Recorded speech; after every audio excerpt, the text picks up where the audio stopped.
Welcome to Nugget 39 with Steve Groman. Steve, what is a verse that Christians can use that is found in the New Testament that can help prove that evolution is a lie and that creation is true? Well, one thing that comes to mind is 1 Corinthians.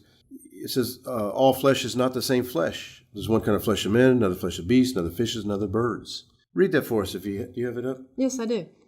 1 Corinthians 15:39. All flesh is not the same flesh, but there is one kind of flesh of men, another kind of beast, another of fishes, and another of birds. Everything is different. One thing can't turn into something else because it's not even the same thing. And what's interesting is evolutionists know that. There is chemical makeup that is consistent in the creation because there are only a certain number of elements available, and God uses the same thing to make things. But if you think of animals even, a dog looks like a horse as far as the structure looks. 2 legs, horizontal body, tail at the back, neck out the front, head on the end of the front of the neck, and ears on top. But that doesn't mean they used to be each other. So whether it's something that looks alike, which is, again, kind of interesting because they won't say a dog and a horse came from the same thing or used to be each other, but they say the T-Rex and the chicken came from the T-Rex. It's just preposterous. The Bible says that everything is different. At the microscopic level, things are different, and at the overview, superficial level, things are different. You have to wonder if Satan isn't just laughing. Let's see, what kind of crazy story can I make up now that they'll bite, right?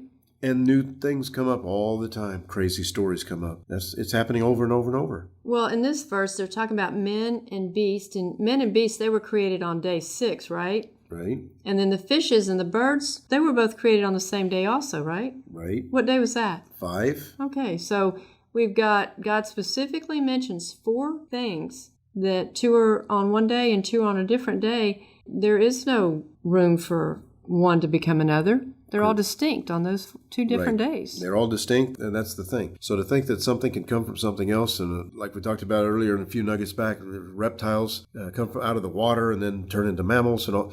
People can believe whatever they want, but aside from just that's ridiculous, there's so much physical change that has to take place. Go from a 3-chambered heart to a 4-chambered heart, lungs and gills and all this stuff, everything has to change. And there's just no evidence for that. People are free to believe whatever they want. But it's really sad when they say that believing in creation is nothing but religion and pseudoscience and such, and they've got the science, when in fact it's absolutely the other way around. And it's sad when Christians want to compromise with evolution because this verse alone shows that evolution isn't possible at all. Right. And that's New Testament. New Testament. It's not like it's some Old Testament way back when, and we can ignore it now, some people think, which we can't ignore them anyway, But the point is, it's all throughout the Bible. God is true, and He let every man a liar. So, it just seems so obvious to me.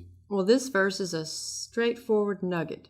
Yeah, and sometimes when I go to especially public schools, I get the craziest stares from people. It's a bittersweet time sometimes, but it's really, really intriguing to see when young ones' eyes are opened up to a concept that makes total sense to them they've just never heard. And oftentimes they get a little upset because why haven't we heard this kind of thing before? Because, truth is built in at creation. And a lot of times it takes a lot of work to root that truth out, to put error in. And so many people do that. And our systems have become very good at doing that. Well, we highly recommend that you memorize 1 Corinthians 15:39.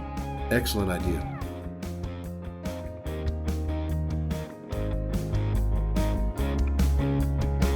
Keep watching our nuggets. And while you're at it, tell 10,000 of your closest friends about our YouTube channel. Like, subscribe, hit that little bell, and tell others about our YouTube channel. Thank you.